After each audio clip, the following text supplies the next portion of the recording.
Nayera Ashraf, une Égyptienne battante, étudiante, elle travaillait et elle avait pour rêve de devenir capitaine de bord. Mais tous ses rêves ont été détruits par un homme qui n'a pas supporté d'entendre le mot non.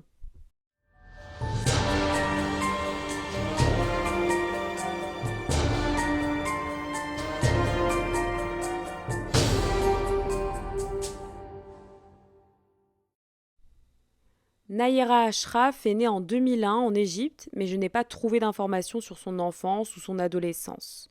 Mais ce que nous savons est qu'elle avait une sœur et que sa famille était très unie et plutôt moderne. En Égypte, il existe encore beaucoup de familles qui contrôlent énormément leurs filles, qu'elles soient majeures ou pas. La majorité d'entre elles sont éduquées pour devenir des femmes au foyer. La majorité n'a pas le droit d'aller à la fac aussi. Mais ce type de mentalité commence à s'effacer car l'Égypte devient de plus en plus moderne. Il y a beaucoup de femmes qui travaillent et qui réussissent à faire carrière. Et une information très importante sur l'Égypte qui est liée à l'affaire du jour, c'est la question du hijab, le voile que les femmes usent pour couvrir leurs cheveux. En Égypte, ce n'est pas obligatoire de porter le voile, même si elles sont musulmanes. Le gouvernement ne les oblige pas. Chacune choisit de le porter ou pas. Et Nayera n'a jamais souhaité le porter. Cette information est importante car c'est en rapport avec des photos qui ont été divulguées dans les médias. C'était en réalité des photos modifiées à partir de Photoshop. J'en parlerai un peu plus à la fin de la vidéo. Donc Nayera, après avoir fini ses études au lycée, elle commence à étudier l'art à l'université de Al-Masoura.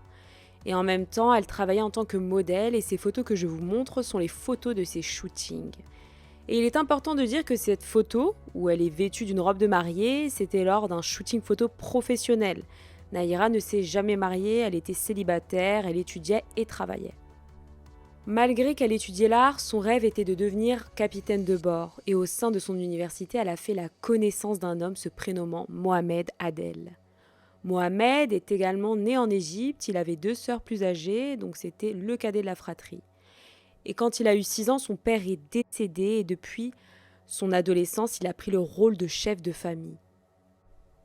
Et l'un de ses voisins a raconté qu'il entendait du bruit dans la maison familiale et tout le monde savait que Mohamed battait ses deux sœurs aînées et également sa mère. Il contrôlait toute sa famille.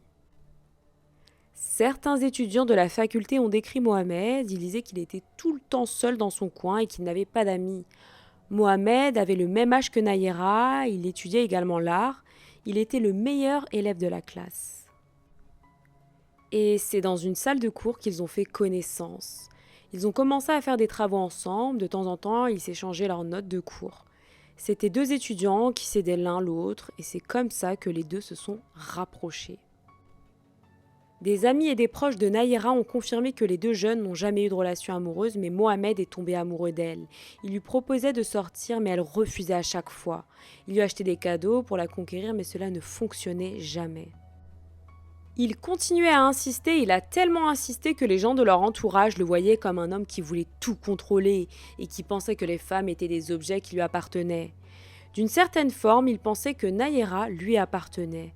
Elle devait l'aimer, puis Mohamed l'a demandé en mariage. Il va lui demander sa main à plusieurs reprises, mais elle refusera à chaque fois.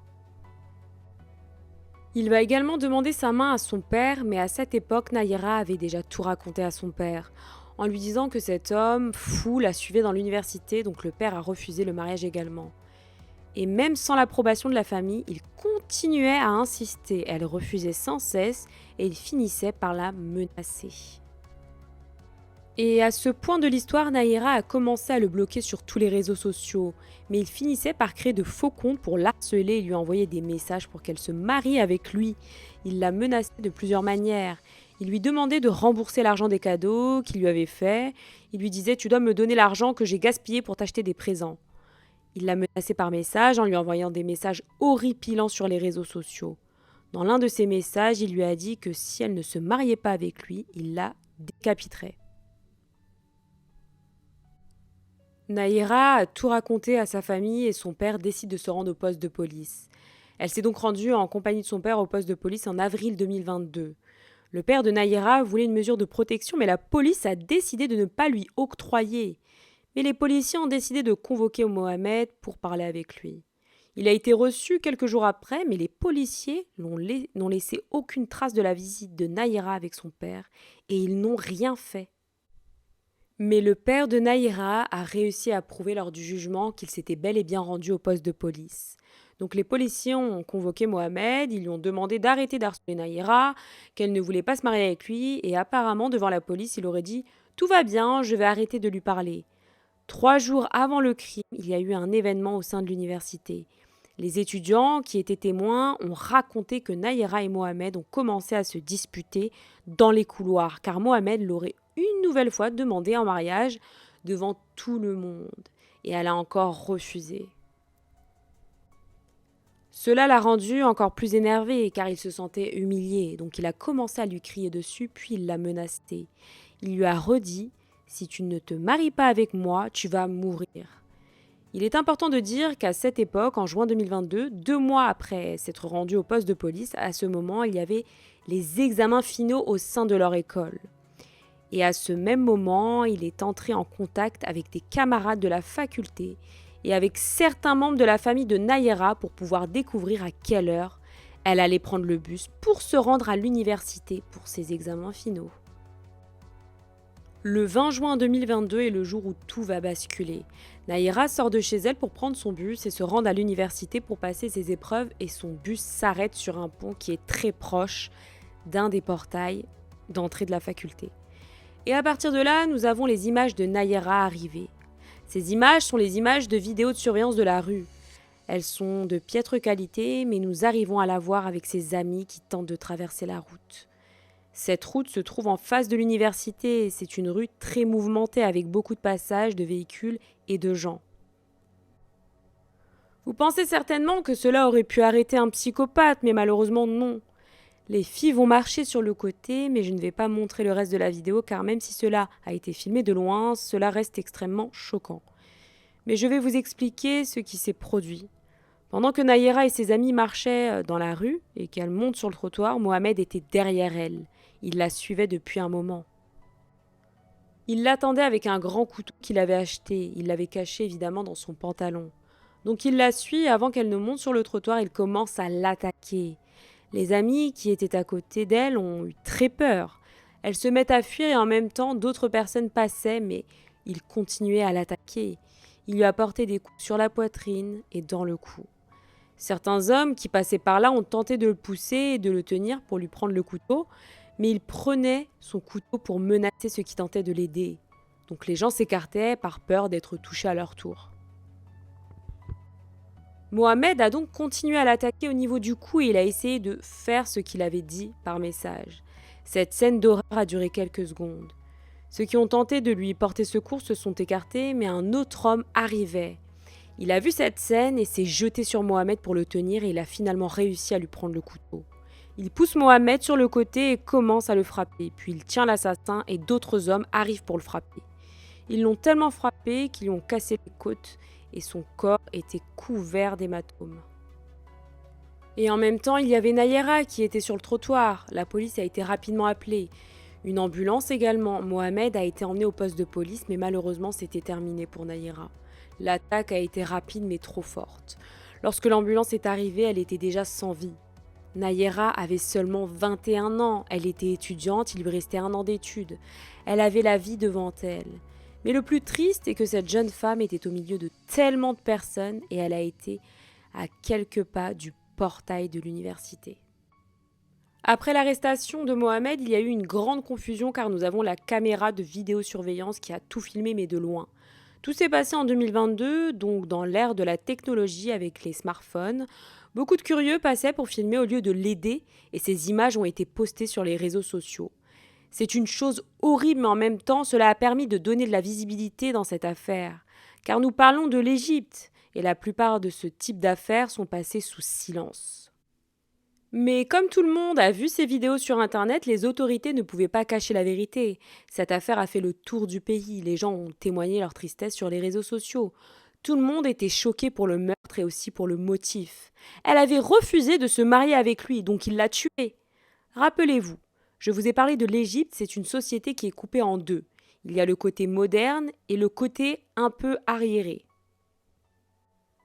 Et le côté arriéré était du côté de l'assassin, en disant mais cette femme ne portait pas le hijab, elle s'habillait de façon trop moderne, il disait que c'était bien fait pour elle. Donc une bataille s'est engagée sur les réseaux sociaux, ceux qui étaient du côté de la victime et ceux qui étaient du côté de l'assassin. Et maintenant, nous allons reparler des photos dont je vous ai parlé au début de la vidéo. Les photos faites sur Photoshop. Des sympathisants de Nayera et de sa famille ont pris sa photo et l'ont modifiée sur Photoshop.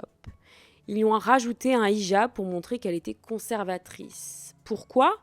Car pour beaucoup, la femme mérite du respect que lorsqu'elle se couvre les cheveux. Et également sur Internet, il y a un cheikh qui a plus d'1 million d'abonnés sur les réseaux sociaux. Il a décidé de faire une vidéo sur ses réseaux pour parler de cette affaire. Vous allez voir la mentalité de certaines personnes. Maintenant, j'ouvre les guillemets. Tout va bien maintenant. Laissez vos cheveux à l'air libre et utilisez des vêtements serrés. Et ceux qui bavent pour vous te poursuivront et te tueront. Si votre vie est précieuse pour vous, sortez totalement couverte. Pourquoi ? Car ceux qui sont pauvres et pervertis vous verront et vous couperont la gorge. Donc vous devez vous laisser égorger. Et c'est alors que l'Égypte s'est embrasée, car beaucoup de gens ne pensaient plus comme ça. Beaucoup de personnes étaient de son côté et du côté de sa famille. Son père a parlé aux médias pour défendre sa fille. Il a dit que sa fille était une bosseuse, elle étudiait, avait un futur brillant, c'était une personne bien, elle ne méritait pas cela. Il a aussi dit qu'il a été témoin de son désespoir avant le crime, qu'elle s'était rendue au poste de police, mais que personne n'avait rien fait. Donc dès le début des investigations, l'Égypte tout entière était au courant de l'affaire Nayera. Et les autorités ont fait le plus vite possible pour rendre un jugement. Ça a été l'un des jugements les plus rapides de l'histoire de l'Égypte. Durant le jugement, toutes les conversations téléphoniques entre l'accusé et Nayera ont été présentées, toutes les menaces qu'il lui a faites également. Beaucoup de témoins ont été appelés à la barre et des amis à elle ont confirmé qu'ils la suivaient et qu'elle avait refusé à plusieurs reprises sa demande en mariage. Mohamed va également être appelé à la barre pour témoigner et il va raconter sa version. Il raconte qu'il était en couple avec Nayera et qu'ils étaient fiancés. Et il a fini par découvrir que le père de Nayera n'était pas au courant, donc il lui a demandé sa main et que son père avait refusé. Après ce refus, il a demandé l'argent des cadeaux à la famille de Nayera, mais la famille a refusé. Et donc pour ce motif, ils ont commencé à se disputer. Et il a fini par apprendre que sa famille avait contracté des criminels pour le frapper. Et que c'était à cause de ça qu'il avait acheté le grand couteau. Il raconte que ce jour-là, il est sorti avec le couteau, mais que ce n'était pas prémédité. Il ne voulait pas la tuer et qu'il avait pris ce couteau pour se défendre. Et lorsqu'il l'a vue à la faculté, il s'est remémoré toute cette humiliation et comment elle l'avait rejeté. Il s'est dit qu'il était en droit de lui ôter la vie. Et c'est pour ce motif qu'il s'est rendu là-bas et l'a attaquée et a fini par la tuer. Toutes les personnes présentes qui ont écouté sa version sont arrivées à la même conclusion. Mohamed n'avait aucun remords. Il ne s'est pas repenti ni excusé de ce qu'il avait fait. La sentence va tomber le 6 juillet 2022, qui est approximativement 15 jours après le crime. Ce jugement a été très rapide. Mohamed a été condamné à la peine capitale par pendaison. Pendant son incarcération dans le couloir de la mort, en attendant que sa sentence soit exécutée, cette affaire va faire le tour des médias en novembre 2022. Les photos qui ont été prises durant l'autopsie de Nayera ont été postées sur les réseaux sociaux. La police fait une enquête et très rapidement, ils vont découvrir qui a posté ces photos. C'était une infirmière et le superviseur de cette infirmière. Les deux ont été arrêtés et condamnés à 6 mois de prison. Ils ont dû payer une amende. La sentence pour Mohamed va prendre du temps avant d'être exécutée. Car dans ce type d'affaires, avec une peine capitale, ça prend du temps pour l'organisation. Et en même temps, les avocats commencent à faire appel et demandent une peine de prison à perpétuité. Et dans certains cas, ils réussissent même à libérer le criminel, surtout dans ces pays. Mais dans cette affaire, ça a été différent. L'avocat de Mohamed a fait appel à plusieurs reprises pour changer la sentence et même diminuer la peine, mais tous les tribunaux ont refusé cet appel. Donc la peine capitale par pendaison a été confirmée. Et le 14 juin 2023, un an après le crime, la sentence a été exécutée. Ce jour-là, Mohamed a été pendu et ses restes ont été rendus à sa famille qui l'ont enterré. Beaucoup disent que cette sentence a été appliquée et exécutée très rapidement pour envoyer un message aux autres hommes qui penseraient à faire la même chose. Le message d'un jugement rapide et d'une exécution en temps record a été clair. La femme n'est pas la propriété d'un homme et ce type de pensée doit disparaître de l'Égypte. Le lieu du crime est devenu un lieu de recueillement pour lui rendre hommage avec des photos, des fleurs, pour que personne n'oublie l'histoire de Nayera. Merci d'avoir regardé ma vidéo, n'oubliez pas de me dire ce que vous avez pensé de cette affaire. N'hésitez pas à liker, vous abonner, à activer la cloche des notifications pour être informé lorsque je publierai une nouvelle affaire.